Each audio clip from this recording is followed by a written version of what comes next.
আসসালামু আলাইকুম, সবাই কেমন আছেন? আশা করি ভালো আছেন। আলহামদুলিল্লাহ, আমি আল্লাহর অশেষ রহমতে ভালো আছি। তো হাজির হয়ে গেলাম সকাল সকাল পিঠার ভিডিও নিয়ে। তো সেদিন হলো পাটিসাপটা পিঠা হতে চায়নি দেখে সে নষ্ট হয়ে গিয়েছিল, এই জন্য পিঠাটা বানাইনি। তো আজকে আলহামদুলিল্লাহ পিঠাটা অনেক ভালো সুন্দর হইতেছে, আর গ্যাসও আসছে। এই 2 দিন যাবৎ কোনো গ্যাস ছিল না, টোটালি বন্ধ ছিল। তো আজকে সকালে ঘুম থেকে উঠে দেখি গ্যাস চলে আসছে। তো গ্যাস চলে আসাতে আমি হলো আগে ঘুম থেকে উঠেই এই পিঠাগুলো বানিয়ে নিচ্ছি, কারণ গ্যাস চলে গেলে আবার বানাতে পারবো না, যেহেতু আজকে গ্যাস আছে। তো আলহামদুলিল্লাহ আমার পিঠাগুলো বানানো হয়ে গেছে। মাশাআল্লাহ, অনেক সুন্দর হয়েছে পিঠাগুলা। আমি পিঠাগুলো বানিয়ে আগেই আটা গুলায় রাখছিলাম, তো সেটা দিয়ে আমি রুটিগুলো বানিয়ে নিচ্ছি। আর এই রুটি বানাতে না বানাতেই হলো, এই তো গ্যাস দেখেন চলে গেছে। কি পরিস্থিতিতে আছি ঢাকার শহর। এই তো আমি হলো যে একটু গ্যাস ছিল ওটাতে আমি ভাজিটা করে আমি সকালে নাস্তা খেয়ে নিয়েছি। আর এখন চুলা পুরাই অফ, নেই গ্যাস, নেই গ্যাস চুলা। এই তো দিয়ামনি গোসল টোসল করে রেডি, ঘুম থেকে উঠে ব্রাশ করে একবার গোসল করে চলে আসছে। আর আমি ঘর বাড়ি আজকে বিছানা উঠাইছি, ঘর বাড়ি পরিষ্কার করছি, ঝাড়ু মোছা করে ফেলছি। আর আমার ছেলে এখনো উঠেনি, দিয়ে আজকে ফার্স্ট হয়ে গেছে না, আম্মু আর দিয়ামনি এক হয়ে গেছে। আর এদিকে আমি পানি বসাই দিচ্ছি এক হাঁড়ি, মুনাফার জন্য গোসল করবে তাই। ছেলে এখন ঘুম থেকে উঠছে।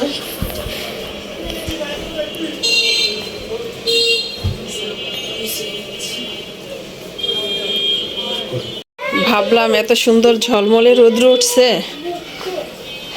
আজকে মনে হয় গ্যাস থাকবে, তো গ্যাস টোটালি চলে গেছে। আর দেখেন টি টেবিল আমি সাজিয়ে ফেলেছি রান্নাঘরের মশলা দিয়ে। এদিকে আমি হলো আজকে একটু কুকারে পেঁয়াজ দিয়ে দিছি তেল দিয়ে। এটা কুকারে মাছটা ভাজতে নিয়েছিলাম, তো ওঠে না, ভাজা হয় না এখানে।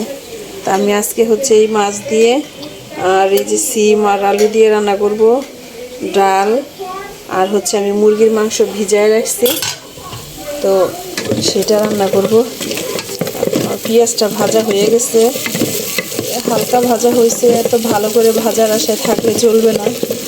আমি এখন আদা রসুন হলুদ মরিচ সব কিছু দিয়ে দেব, দিয়ে সিম আর আলুটা কষিয়ে নিব। এই তো আমার সিম আলু কষানো হয়ে গেছে। এখন আমি একটু ঝোলের জন্য পানি দিয়ে দিলাম। একদম সিদ্ধ হয়ে গেছে, একেবারে গলে গেছে সিম আলু।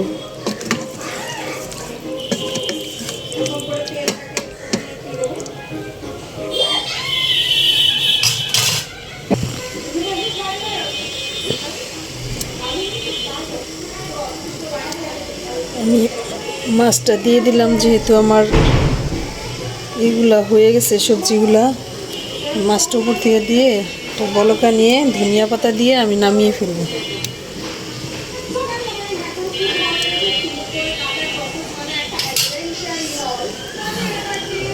আর ওইদিকে আমি এতক্ষণে মুরগির মাংস কেটে নিলাম। আজকে বাঁধাকপি দিয়ে মুরগির মাংসটা রান্না করবো।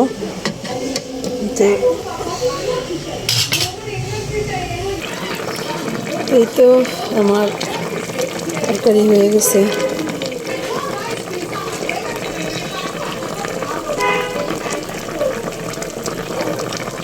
তরকারিটা এখন নামিয়ে নিব। তারপরে এই তো মাংসটা এখানে কাইটা দিয়ে রাখছি, আমি হলো এটা বাঁধাকপি দিয়ে রান্না করব।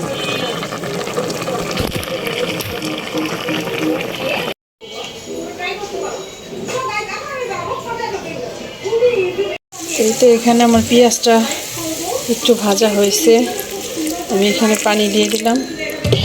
আর এখন এক এক করে আদা রসুন বাটা দিয়ে দিব, লবণ, তারপরে মশলাটা কষিয়ে আমি মাংস দিয়ে দিব।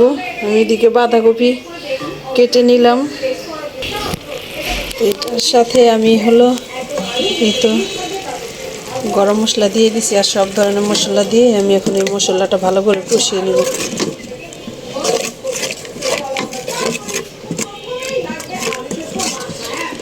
তেজপাতা নিয়ে আসি। এই তো আমি মাংসটা কষিয়ে নিচ্ছি। আর এখানে যে বাঁধাকপিটা ধুয়ে রাখছি, মাংস কষানো হয়ে গেলে আমি বাঁধাকপি দিয়ে দিব এখানে।